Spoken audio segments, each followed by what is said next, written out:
ಈಗ ನಡೆಯುವಂತಹ ಪ್ರೊಟೆಸ್ಟ್ ಅನ್ನು ನಿಜವಾಗ್ಲೂ ಮೆಚ್ಚಬೇಕು. ಇದು ನಾವೆಲ್ಲರೂ ಮಾಡಬೇಕಾಗಿರೋದು. ನಾವೆಲ್ಲ ದೇಶದಲ್ಲಿ ನಡೆಯುವಂತಹ ಹಗರಣಗಳಾಗಿರ್ಬೋದು, ಕರಪ್ಷನ್ಗಳಾಗಿರ್ಬೋದು, ಭ್ರಷ್ಟಾಚಾರ, ಕರಪ್ಷನ್, ಸೊ ಇದ್ರ ಬಗ್ಗೆ ಎಲ್ಲ ನಾವು ಧ್ವನಿ ಎತ್ತಬೇಕಾಗುತ್ತೆ. ಏನಕ್ಕಂದ್ರೆ ನಮ್ಮ ಆಡಳಿತಗಳು, ನಮ್ಮ ರಾಜಕಾರಣಿಗಳು ಅವರ ಸ್ವಾರ್ಥಕ್ಕೆ ಜೀವನ ಮಾಡ್ತಿದ್ದಾರೆ. ನಮ್ಮ ಸಾಮಾನ್ಯರನ್ನೆಲ್ಲ ರಕ್ತ ಹೀರಕ್ ಮಾತ್ರ ನೋಡ್ತಿದ್ದಾರೆ. ಸಾಮಾನ್ಯರ ಮೇಲೆ ವಿಧವಾದ ಟ್ಯಾಕ್ಸ್ ಗಳನ್ನ ಹಾಕಿ ರಕ್ತ ಹೀರ್ತಿದ್ದಾರೆ ಹೊರತು ಇವರ ಪ್ರಗತಿಗಾಗಿ, ಒಳತಿಗಾಗಿ ಯಾವುದೇ ಒಂದು ಪ್ರಯತ್ನ ಇಲ್ಲ ಅನ್ಸುತ್ತೆ. ತೋರಿಸ್ತಾರೆ, ಹಲವಾರು ತೋರಿಸ್ತಾರೆ. ಬಟ್ ಏನಾಯ್ತು ಇಲ್ಲಿ, ನಿಮ್ ನೀಟ್ ಎಕ್ಸಾಮ್ ಅಲ್ಲೇ ಗೊತ್ತಾಯ್ತು ಏನ್ ಮಾಡ್ತಿದ್ದೀರಾ ನೀವಂತ. ನೀಟ್ ಎಕ್ಸಾಮ್ ಅಲ್ಲಿ ಕಣ್ಣು ಕಟ್ಟದಂಗೆ ಗೊತ್ತಾಯ್ತು. ನೀವು ಮಾಡಿರೋ ಭ್ರಷ್ಟಾಚಾರ ಹಗರಣಗಳನ್ನು ಮುಚ್ಚಿಡೋದಕ್ಕೆ ಇವತ್ತು ಲಾಠಿ ಚಾರ್ಜ್ ಮಾಡ್ತಿದ್ದೀರಾ. ಪ್ರೊಟೆಸ್ಟ್ ಮಾಡೋರ್ ಮೇಲೆ ಟೇರ್ ಗ್ಯಾಸ್ ಬಿಡ್ತಿದ್ದೀರಾ. ತಪ್ಪು ಮಾಡಿದನ್ನ ಸರಿದಿದ್ದುಕೊಳ್ಳೋದು ಒಂದು ಒಳ್ಳೆ ರಾಜಕಾರಣಿಗಳು, ಒಂದು ಒಳ್ಳೆ ಆಡಳಿತ ಮಾಡುವಂತಹ ಕ್ರಮವಾಗಿತ್ತು. ಅದನ್ನು ಬಿಟ್ಬಿಟ್ಟು ನೀವ್ ಏನ್ ಮಾಡ್ತಿದ್ದೀರಾ? ಇಂತಹ ಒಂದು ಆಡಳಿತ ತುಂಬಾ ದಿನ ಉಳಿಯಲ್ಲ. ಇದೊಂದೇ ಅಲ್ಲ, ದೇಶದಲ್ಲಿ ಈ ತರ ನೋಡಿದ್ರೆ ಹಲವಾರು ಲಕ್ಷಾನ್ಗಟ್ಲೆ ಸಾಮಾನ್ಯರೆಲ್ಲ ಪ್ರತಿ ಮೂಲದಲ್ಲಿ ಕಷ್ಟ ನಷ್ಟಗಳನ್ನು ಅನುಭವಿಸ್ತಾ ಇದ್ದಾರೆ. ಬಟ್ ಧ್ವನಿ ಎತ್ತಕ್ಕಾಗ್ತಿಲ್ಲ.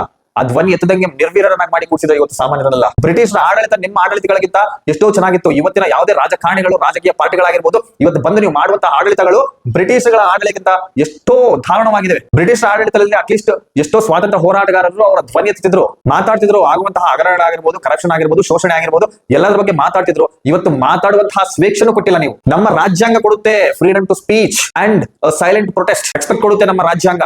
ಅದ್ರನ್ನು ಇವತ್ತು ನೀವು ಮುಂದಿದಿರಲ್ವಾ? ನಾಚಿಕೆ ಆಗಲ್ವಾ ನಿಮ್ಗೆ? ಏನ್ ಮಾಡಿದ್ದಾರೆ ಜನ ಇವತ್ತು? ದೇಶದಲ್ಲಿ ಬಾಂಬ್ ಹಾಕಿದಾರ? ಇಲ್ಲ ನಿಮ್ ತರ ಕರಪ್ಷನ್ ಮಾಡ್ತಿದಾರ? ನಿಮ್ ತರ ಹಗರಣಗಳು ಮಾಡ್ತಿದಾರ? ಏನ್ ಮಾಡಿದ್ದಾರೆ ಸ್ಟೂಡೆಂಟ್ಸ್? ಇವರು ಈಗೀಗ ಅವರ ಭವಿಷ್ಯವನ್ನು ಉಜ್ವಲವಾಗಿ ಕಟ್ಟಿಕೊಳ್ಳುವಂತಹ ಪ್ರಯತ್ನ ಮಾಡುವಂತಹ ಸ್ಟೂಡೆಂಟ್ಸ್, ಇಂತಹ ಸ್ಟೂಡೆಂಟ್ಸ್ ಭವಿಷ್ಯವನ್ನು ನುಂಗಿ ನೀರು ಕುಡಿದು ನಿಮ್ಮ ಕರಪ್ಟು, ನಿಮ್ಮ ಭ್ರಷ್ಟಾಚಾರ, ನಿಮ್ಮ ಹಗರಣಗಳನ್ನೆಲ್ಲ ಮುಚ್ಚಿಡ್ಕೊಳ್ಳೋದಕ್ಕೆ ಇವತ್ತು ಆ ಪ್ರೊಟೆಸ್ಟ್ ಅನ್ನು ಬ್ರೇಕ್ ಮಾಡಕ್ ಪ್ರಯತ್ನ ಮಾಡ್ತಿದ್ರ, ಲಾಠಿ ಚಾರ್ಜ್ ಮಾಡ್ತಿದ್ರ, ಟಿಯರ್ ಗ್ಯಾಸ್ ಬಿಡ್ತಿದ್ರ. ಇನ್ನ ವರಸ್ಟ್ ಸಿಚುವೇಶನ್ ಏನಂದ್ರೆ ಒಂದು ದರಿದ್ರವಾದ ಭಾವನೆ ತುಂಬಿಟ್ಟಿದ್ದೀರಾ ಸಾಮಾನ್ಯರಲ್ಲೆಲ್ಲ. ಜಾತಿಯ ಭಾವನೆ, ಧರ್ಮದ ಭಾವನೆ, ಇಲ್ಲ ಯಾವುದೋ ಒಂದು ಪಕ್ಷ, ಒಂದು ಆಡಳಿತ ದೇವರ ಅನ್ನೋ ತರ ಸಾಮಾನ್ಯರಲ್ಲಿ ಇವತ್ತು ಅರ್ಥ ಆಗ್ತಿಲ್ಲ. ಒಳ್ಳೇದು ಕೆಟ್ಟದ್ದು ಅರ್ಥ ಆಗದಂತಹ ಸ್ಥಿತಿಯಲ್ಲಿ ತಂದು ಕೂಡಿಸಿದ್ರೆ ನಮ್ಮ ದೇಶವನ್ನು. ಒಂದು ಸ್ವಂತವಾದ ಯೋಚನೆ, ಆಲೋಚನೆ, ನಿರ್ಧಾರ ಯಾವುದು ಇಲ್ದಂಗೆ ಸಾಮಾನ್ಯರನ್ನ ನಿರ್ವೀರ್ಯರನ್ನಾಗಿ ಮಾಡಿ ಕೂಡಿಸಿದ್ದೀರಾ. ಇದೇ ರೀತಿ ದೇಶ ಮುಂದೆ ಹೋಗ್ತಾ ಇದ್ರೆ ಎಲ್ಲಿ ಹೋಗುತ್ತೋ ಇದು ಅನ್ನುವಂತಹ ಕ್ವಶನ್ ಮಾರ್ಕ್, ದೊಡ್ಡ ಕ್ವಶನ್ ಮಾರ್ಕ್. ಇದೇ ಅಲ್ವಾ ನಿಮ್ಗೆ ಬೇಕಾಗಿರೋದು? ಜನಗಳು ನಿಮ್ಗೆ ಟ್ಯಾಕ್ಸ್ ಕಟ್ಟಬೇಕು, ನಿಮ್ಮನ್ನು ಬೆಂಬಲಿಸಬೇಕು, ನಿಮ್ಗೆ ಓಟ್ ಹಾಕ್ಬೇಕು, ನಿಮ್ಗೆ ಜೈ ಹೊಡಿಬೇಕು ಅಷ್ಟೇ ಹೊರತು ಈ ಸಾಮಾನ್ಯರಿಗೆ ಯಾವುದು ನೀವು ಸರಿಯಾಗಿ ಏನು ಒದಗಿಸಲ್ಲ. ಸರಿಯಾಗಿ ಒದಗಿಸೋದ್ ಬಿಟ್ಬಿಡಿ.